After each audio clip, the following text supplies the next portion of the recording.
Good morning. Welcome to First Unitarian Society of Madison.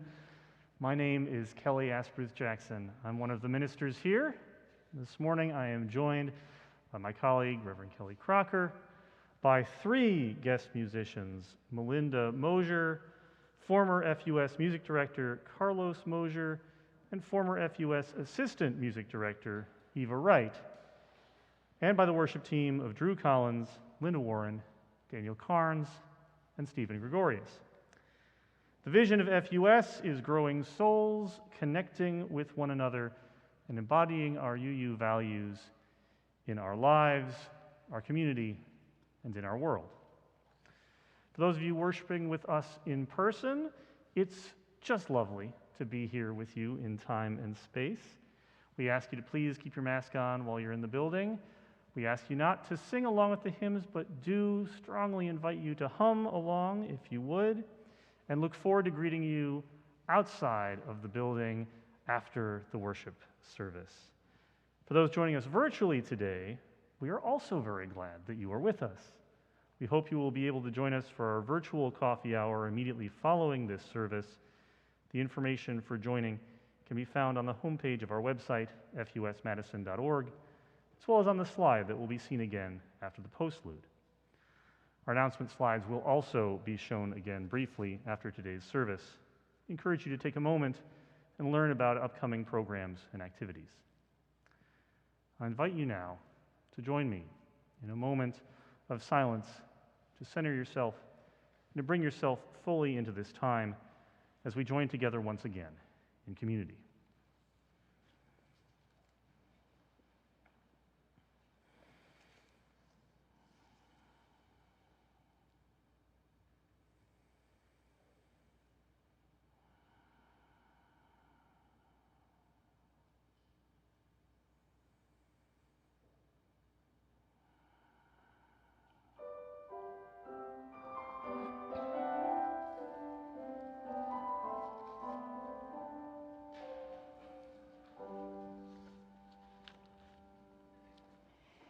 We gather as a house of stories, as a shelter filled with memories that speak, that long for us to listen, without which we easily lose our way.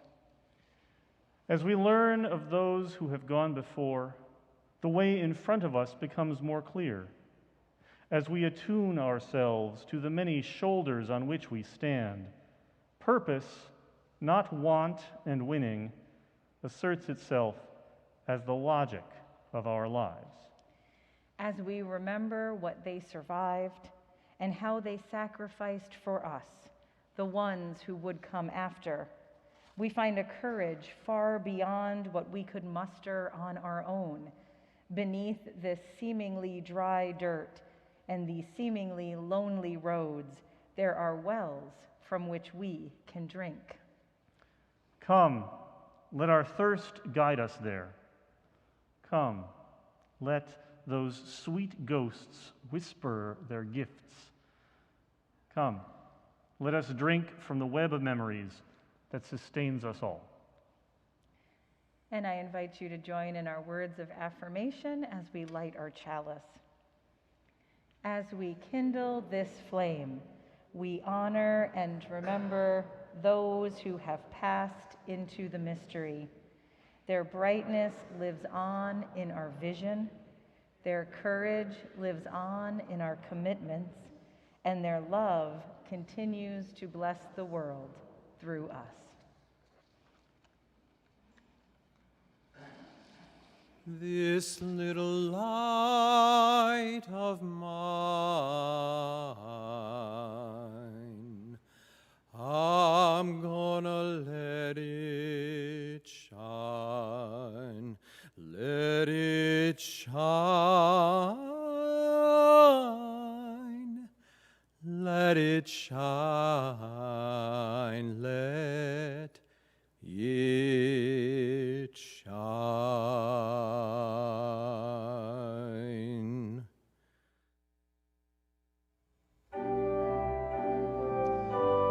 Let's sing together our opening hymn, number 103, For All the Saints. Those worshiping in person are are invited to hum.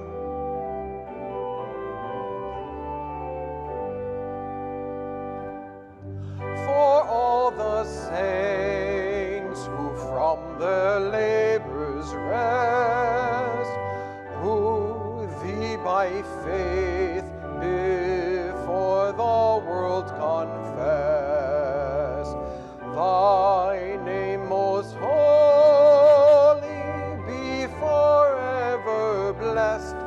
Alleluia, alleluia. Thou wast their rock, their shelter and their might, their strength and solace in the well-fought fight. Thou in the darkness deep their one true light. Alleluia,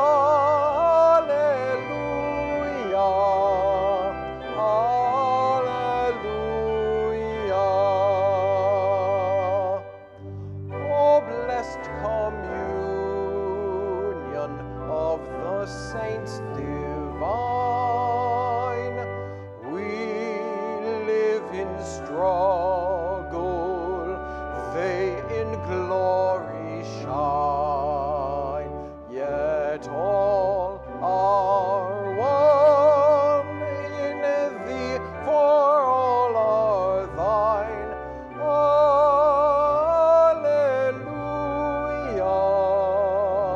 alleluia.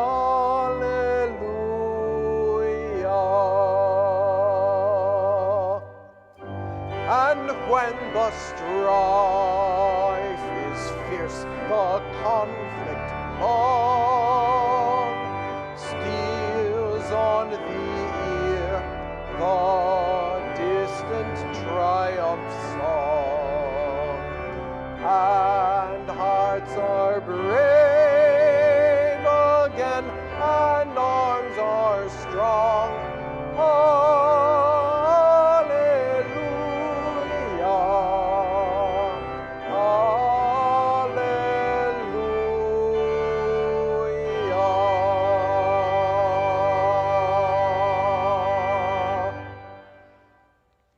Our story today is called Cry Heart But Never Break.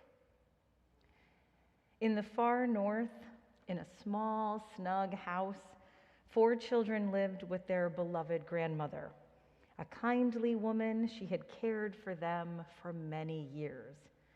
Now she had a visitor. Not wishing to frighten the children, the visitor had left his scythe outside the door. All the same, they knew that it was death. Nels, the oldest, and his sister Sonia closed their eyes, heavy with sorrow. Casper, who was younger, tried to ignore the visitor. But Leah, the youngest, who was always getting into trouble, stared straight at death. In the quiet, the children could hear their grandmother upstairs breathing with the same raspy breaths as the figure at the table. They knew death had come for her and that time was short. Since everyone knows death's only friend is night, the children quickly made a plan. They would keep death away from their grandmother by giving him coffee all through the night. At dawn, he would have no choice but to leave without her. So every time Death emptied his cup, Nels would ask, "More coffee, sir?" And Death would nod. For Death loved his coffee strong and black like the night, and he was happy to sit and rest for a while.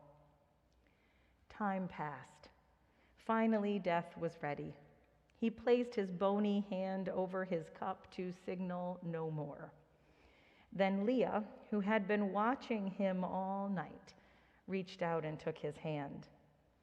"Oh, Death," she said, "our grandmother is so dear to us. Why does she have to die?" Now, some people say Death's heart is as dead and black as a piece of coal. But this is just not true. Beneath his inky cloak, Death's heart is as red as the most beautiful sunset and beats with a great love of life.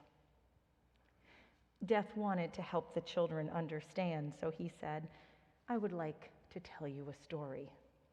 And in a strong, sweet voice, he began to speak.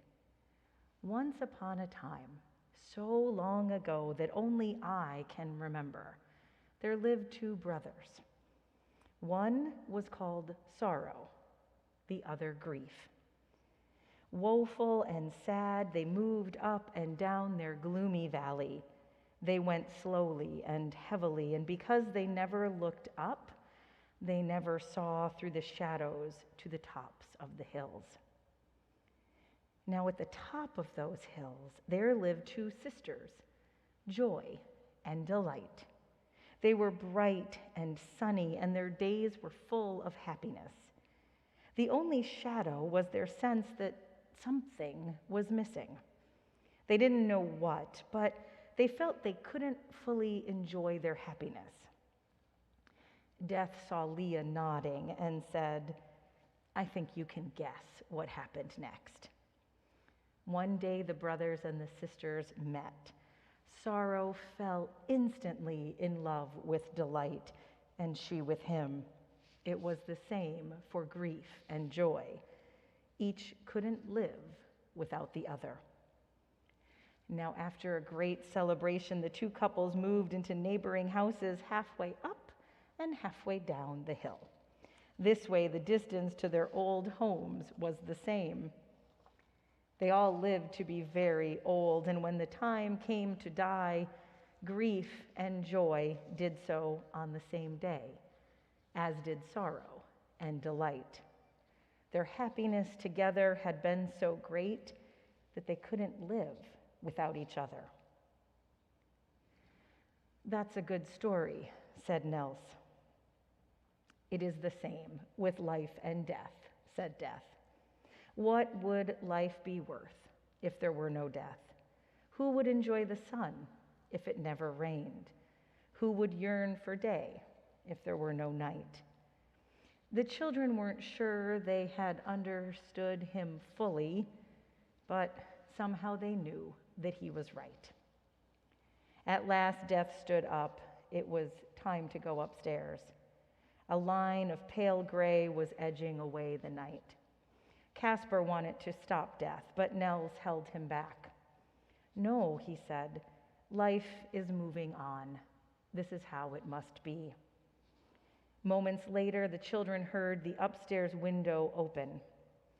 And then, in a voice somewhere between a cry and a whisper, Death said, "Fly, soul, fly, fly away." The children hurried upstairs, tiptoed into their grandmother's room, and found that she had died. The curtains were blowing in the gentle morning breeze, and looking at the children, Death said quietly, "Cry, heart, but never break. Let your tears of grief and sadness help begin new life." Then he was gone. Ever after, whenever the children opened a window, they would think of their grandmother. And when the breeze caressed their faces, they could feel her touch. And in the years that followed, the children lived with their joy and with their sorrow. But they always remembered Death's words and took great comfort from their hearts, which grieved and cried, but never broke.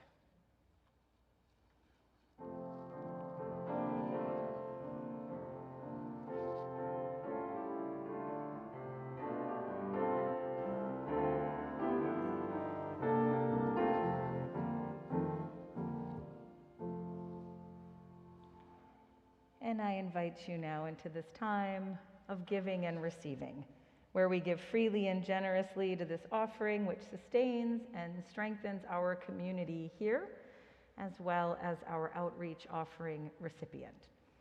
And this week's recipient is the Wisconsin Council of the Blind and Visually Impaired. grounded in values of inclusivity and uncompromising respect and integrity. Their mission is to promote the dignity and empowerment of the people in Wisconsin who are blind and visually impaired by providing services, advocating legislation, and educating the general public. So you'll see on the screen that you can donate directly from our website, fusmadison.org. You will see our text to give information there as well. For those of you here in person, there are offering baskets at all the doors. And we thank you for your generosity and your faith in this life we create together.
The story, to begin with, from the Jewish tradition. Once, long ago, there was a traveler walking down the road when he passed a farmer working out in his field. It was a hot day, and the farmer was sweating mightily. The traveler noticed two things. First, the farmer was a man of some advanced age. And the second was that he was not tilling the soil or sowing seeds. He was planting a tree, a carob tree, to be specific.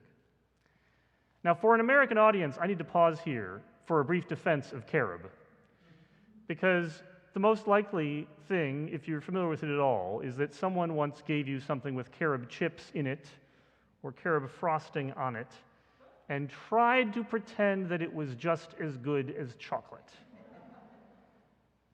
It's not. I'm not going to pretend that it is. But it is its own thing. And carob can be enjoyed, and it tastes actually pretty darn good if you don't think of it like chocolate, I assure you. So it's important that this is a story about a carob tree specifically, but it's also important that you not think that this is just a shoddy substitute for chocolate that this farmer is planting. He's planting a source of flavor and sweetness. That having been said now, carob trees do, however, grow very, very slowly. We're talking about decades between when you plant them and when you can first start to harvest from them. And knowing this, the traveler said, "Old man, why do you waste your time at this? Can you possibly believe that you will live to see this tree bear fruit?" "Who can say," said the farmer, "how much or how little time I have left of life? But no, most likely I will not ever taste the produce of this tree. But when I was born, the earth had already been planted with other trees that I have tasted from and enjoyed. They were planted by those who came before me, people who never got to see the fruit of their work. So I am planting now for those who will come after me." Faced with our own mortality and with mortality of those we care most about, our thoughts may turn to the hope of some lasting legacy beyond death, a way for us to honor those we remember or to be honored by those who will remember us. There's a natural temptation to want to control exactly what we leave behind, but that denies our limitations, just as much as would pretending that we will never die at all. Like the farmer with the carob tree, we can attend well and carefully to what we are planting, but we can't be certain who will harvest from it or what purpose to which it will be put. As with the great king Ozymandias in Percy Bysshe Shelley's poem, any great edifice that we might build can always be brought low until, as the poet writes, nothing beside remains round the decay of that colossal wreck, boundless and bare. The lone and level sands stretch far away. I do not mean that nothing bold or ambitious is worth doing because it may one day fade out of the world.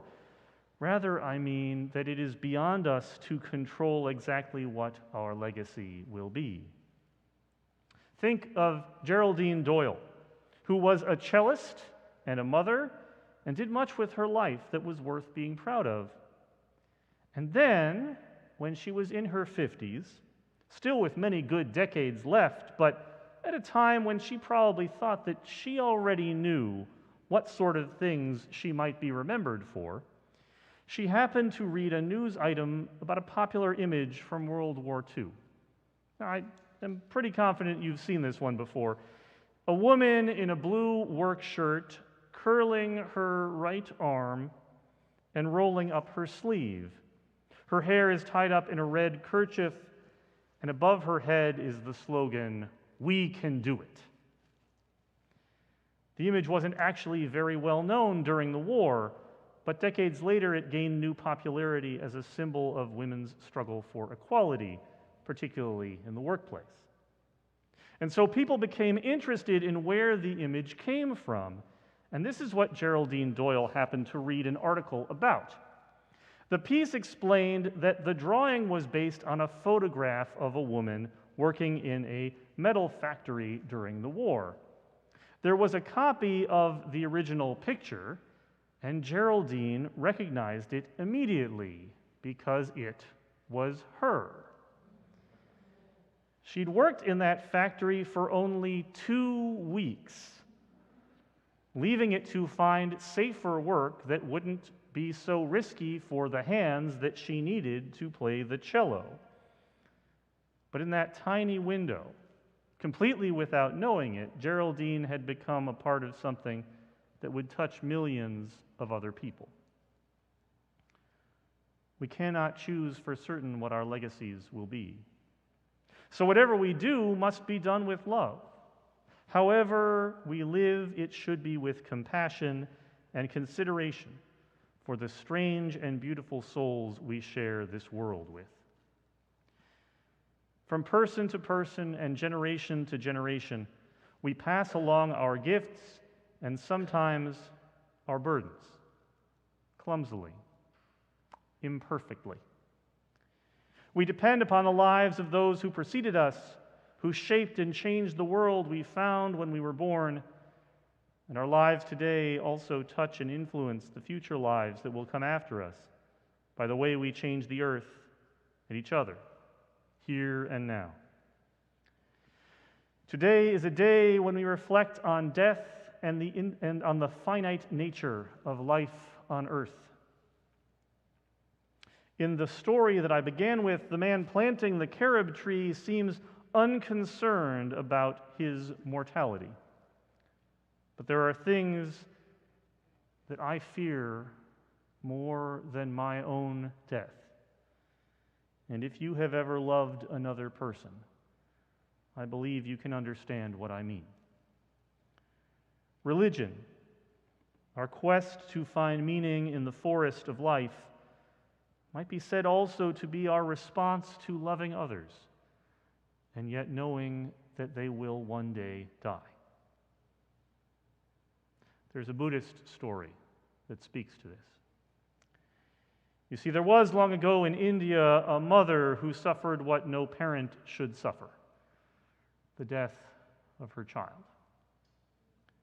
Racked with grief, the woman left her home behind and began to search for anyone who could possibly supply some potion or medicine to restore her son to life. She wandered and she searched until she found her way to the man named Siddhartha, whom some call the Buddha. He listened to her pleas and he offered her his help. He gave her a task that she must first complete, however.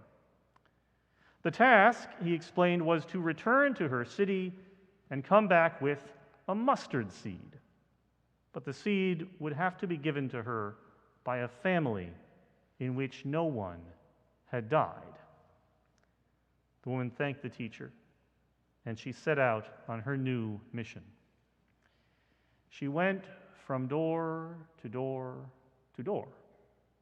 At each house, she asked for a single mustard seed. It was a strange request, but easily met, and the people were happy enough to give her what she'd asked for. But then, each time she would ask them, "Has anyone in this family died?" And the answers would come back: "My mother, my brother, my cousin, my uncle, my daughter, my son." Sometimes the death was fresh, and the strangers would begin to cry in front of the woman, right there on their own doorsteps. Other times the person remembered had died years ago, and their family might share a memory of them. The woman met so many people whose hearts had known grief. She sat with some of them. She held their hands. Sometimes they were just quiet for a shared moment, and sometimes they talked about how you go on living when someone that you love has died. Often, she cried along with them before setting off to the next house. Eventually, she returned to the place where she had spoken with the teacher. He asked if she had found the mustard seed, and she told him that she had not, for it was not a thing that could be found. Death touches every life, and there was no medicine that would return her son to her. There was only the simple solace of other people, of knowing that she was not alone in her terrible loss. "We must help each other," she told the teacher, "as you have helped me."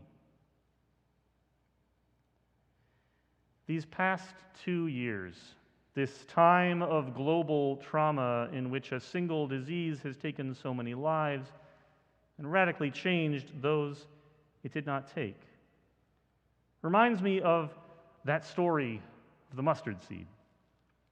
COVID's impact on different countries, different cities, different families and individuals has been wildly different, and so much of it has followed and magnified the injustice and iniquity already present in our world. But no one has gone completely untouched by it.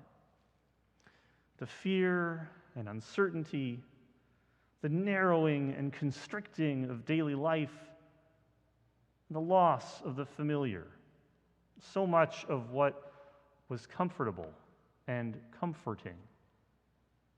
I cannot believe that any person who has lived through this time can have managed to escape all that entirely. Just as with the death of someone we truly love, the loss of the familiar has meant shock and anger and sorrow and numbness and uncertainty. And I'll name for myself, this might be true for some of you, also just a bubbling cauldron of frustration at the fact that things are not back to normal yet. But when I allow myself to view this deep frustration that I have as a manifestation of grief, which is what it is, it reminds me that back to normal isn't exactly the goal after any great loss. The world is changed when anyone or anything that matters goes out of it. And all of us matter, or should at least. Wanting the old world back is understandable, but not achievable. Not if what was lost actually mattered. Instead, we move through the process of grief by building a new world, one that has the loss as a part of the truth of it, but which can still be beautiful nonetheless.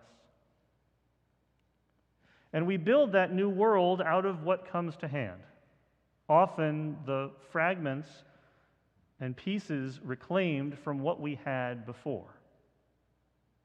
The author Sam Keene writes about his father's death, beginning with a memory from long before he passed on, when Sam was still a young boy. He sat beside his father one day and watched him carve a tiny sculpture of a monkey out of the hard stone from the center of a peach. The young Sam asked for the trinket, and his father explained that this one was for his mother, but promised to carve him one as well. Many years passed, and Sam's father grew ill. 2 weeks before he died, a package arrived in the mail. It was Sam's very own Peach Pit monkey. After his death, Sam's father wasn't there with Sam in the same way anymore. His body was gone, and his mind. There were no new thoughts or feelings coming from him, and he wasn't carving any more animals out of peach pits. But that little figure of a monkey was a reminder of Sam's father and the ways in which he was still a presence in his life. The poet Rumi wrote of death, "I died as a rock and became a plant. I died as a plant and became an animal. I died as an animal and became a human being. Why should I fear? When was I ever less by dying?" We are trained to think of death as the end of ourselves or of the people we love, and that nothing more can come of us after we have died.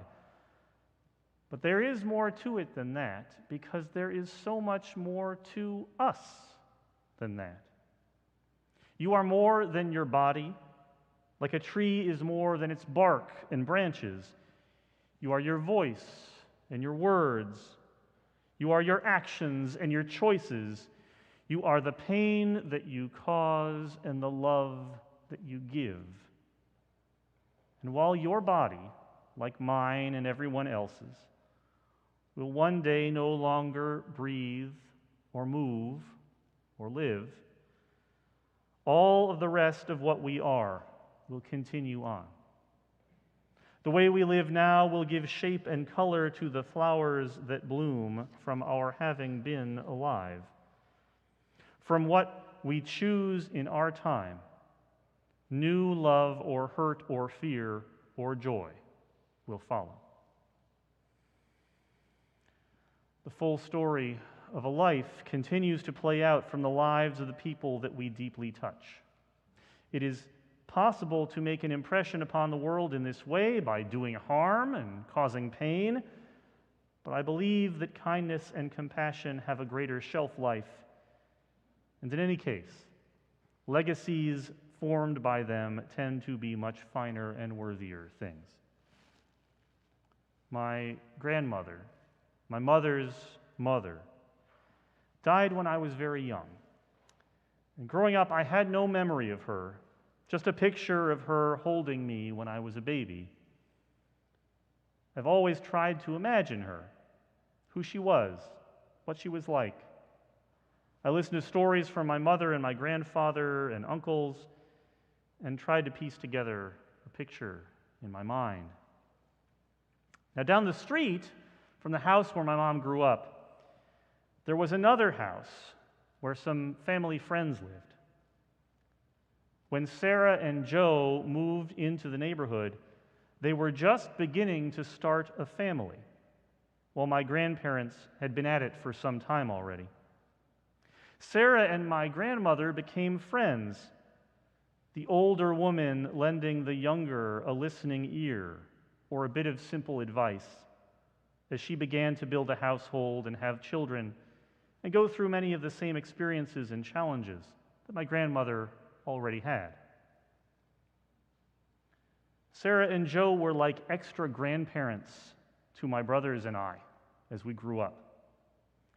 And the friendship that Sarah had shared with my grandmother, their closeness and kindness, echoed down through the years.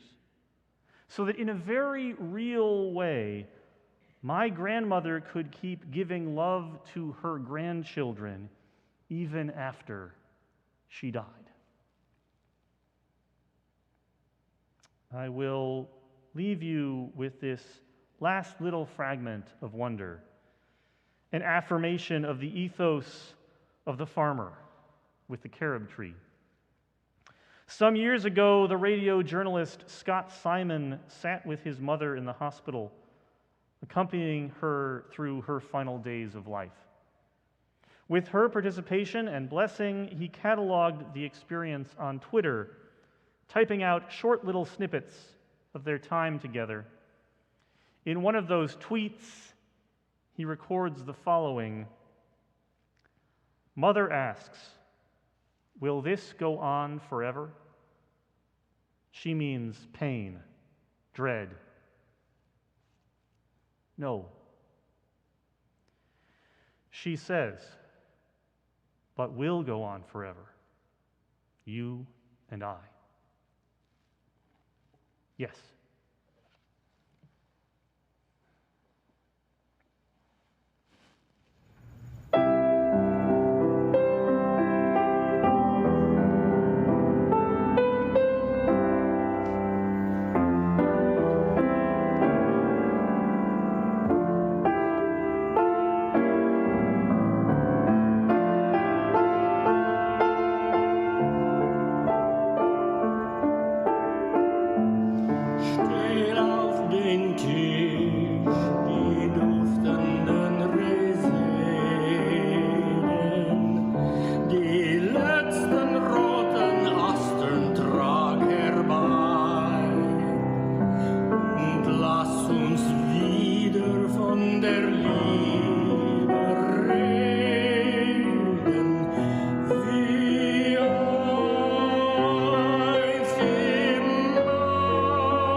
And now we turn our thoughts to those no longer physically with us.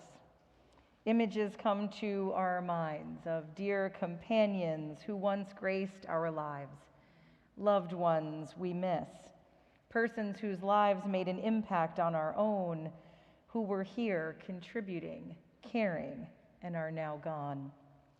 Our memories bring both joy and sadness, for our recollections attest to the enduring importance of these friends, this love, our memories. And now we recall all those members of this community who have died within the year. Tim Harrington, Tom Boykoff, Ken Coonan, Dennis Collins, Gwen Harmon, Tracy Coop, Anna Bender, Margaret Smith, Don Schutte, and Karen Morris. We also recall other loved ones, those who live in our memories and in our hearts. Sarah O'Callahan, Bill Smiley, Barbara Sanders, Ernest Varga, Kia Godfrau, Susan Farnham, James Chase, Edward Swanson, Hal Wolf, Hugh Muldoon, Ibrahim Farajajeh, Susan Farnham, Harva and Bill Hockton, Rosemary Merrigan, Mike Blazik, Don Kroll, Bob Newman, Helena Chapin. If you have a name to add to this, I invite you to say it aloud now as I reach out in your direction.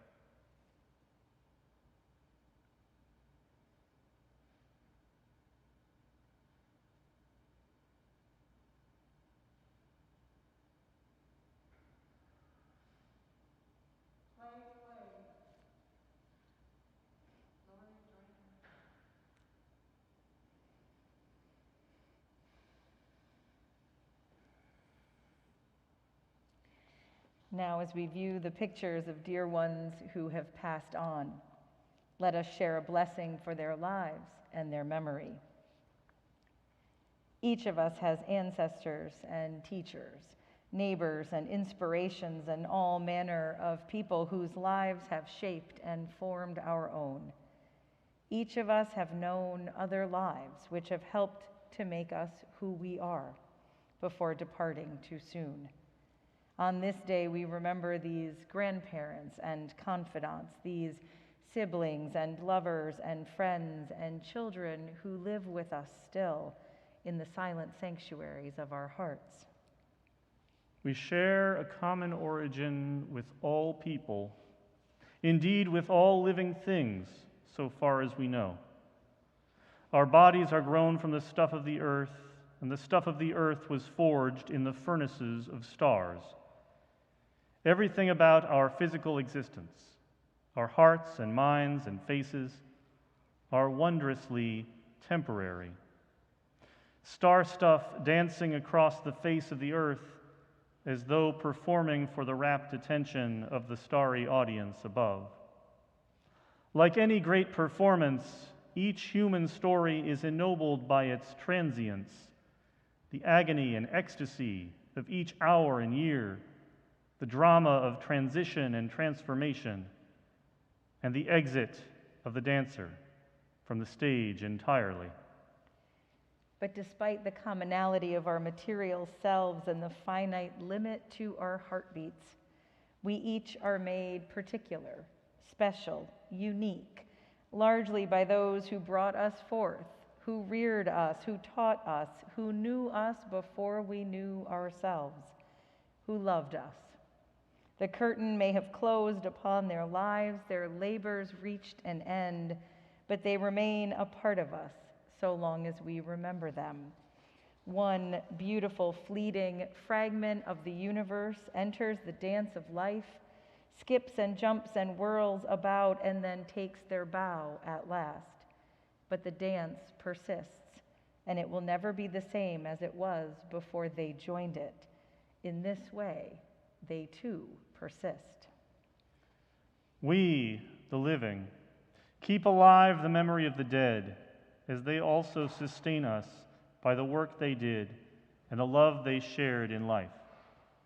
In times of joy and triumph, in times of suffering and pain, in times of contemplation or uncertainty, we are accompanied still by the ones who have gone on before us. As we honor our ancestors, the beloved dead who have made our lives possible, let us bless them thus. May the memory of those who have loved me persist in the love that I give and endure in the love of those who remember me.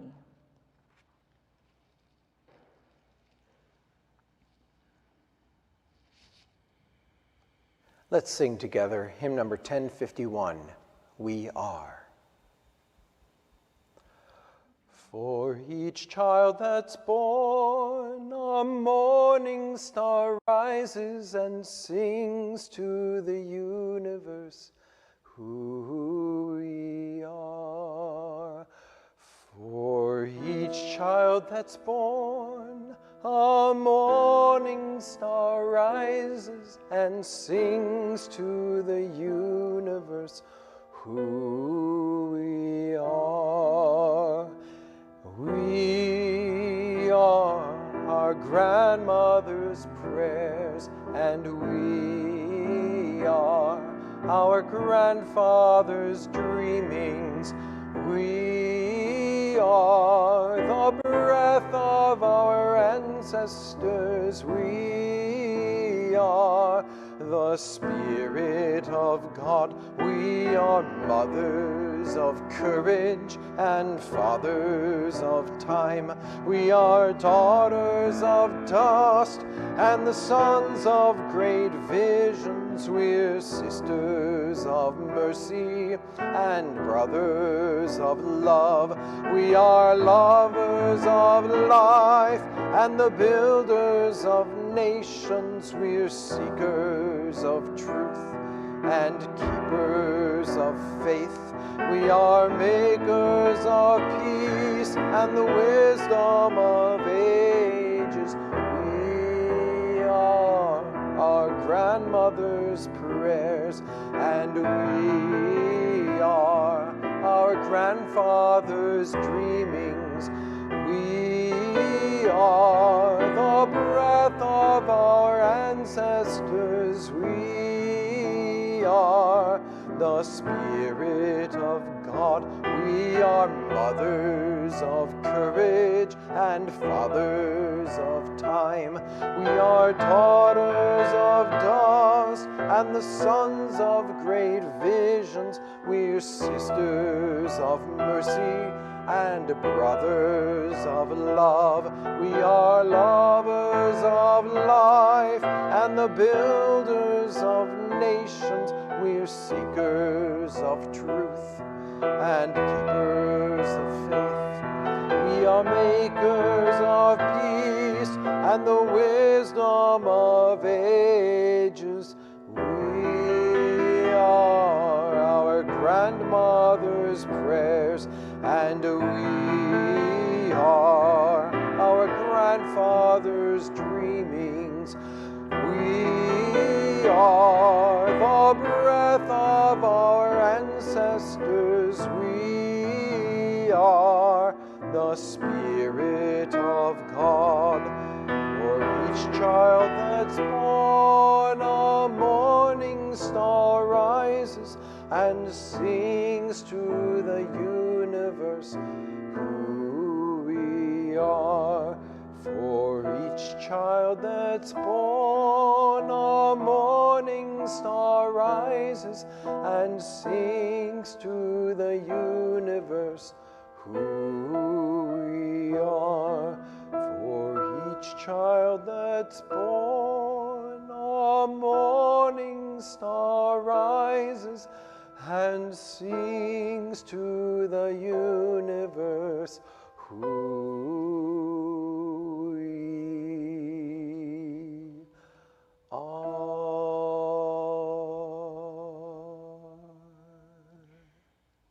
Because of those who came before, we are. In spite of their failings, we believe. Because of and in spite of the horizons of their vision, we too dream.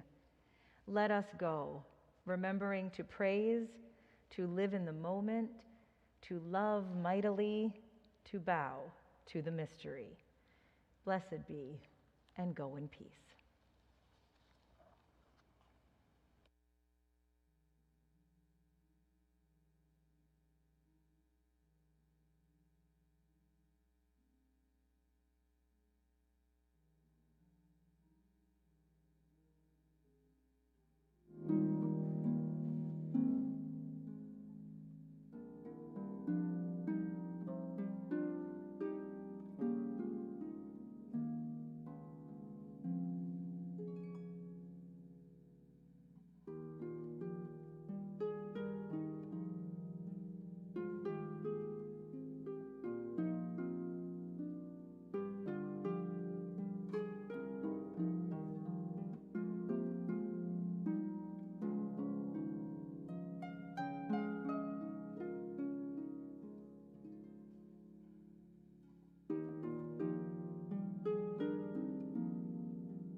Amen.